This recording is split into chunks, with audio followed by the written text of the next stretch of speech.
Hello বন্ধুরা, আমি চলে এসেছি আজকে একটা নতুন রেসিপি নিয়ে।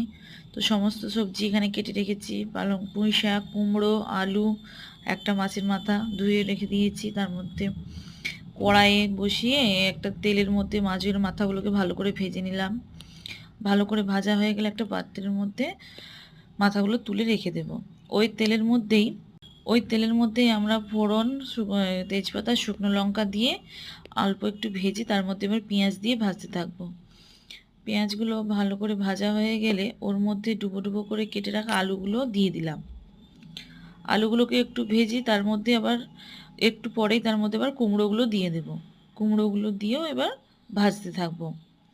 কুমড়োগুলো একটু দেখো ভালো করে ভেজে নেব। ভালো করে ভাজা হয়ে গেলে ওর মধ্যে ওই পুঁই শাকের ডাঁটাগুলো দিয়ে দেব। এটাও ভালো করে এবার আমরা ভেজে নেব। ভাজা হয়ে গেলে পাতাগুলো দিয়ে দিলাম। দিয়ে এবার আবার একটু নাড়তে থাকবো। দিয়ে দেখো ভালো করে একটু ভেজে নিলাম। তার মধ্যে এবার সমস্ত মশলা, লবণ, হলুদ, লঙ্কার গুঁড়ো, জিরের গুঁড়ো, ধনের গুঁড়ো সমস্ত দিয়ে দিলাম। দিয়ে এবার একটু নাড়াচাড়া করতে থাকবো। ভালো করে একটু নাড়াচাড়া করে ওর মধ্যে মাছের মাথাগুলো দিয়ে দিলাম। দিয়ে আবার একটু নাড়াচাড়া করে তার মধ্যে একটুখানি জল দিয়ে নাড়াচাড়া করব আবার। ভালো করে মাছের মাথাগুলো ভেঙে নিলাম।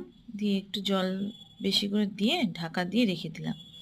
একটু পরে ঢাকাটা খুলে দেখলাম, তারপরেই রেডি হয়ে গেল।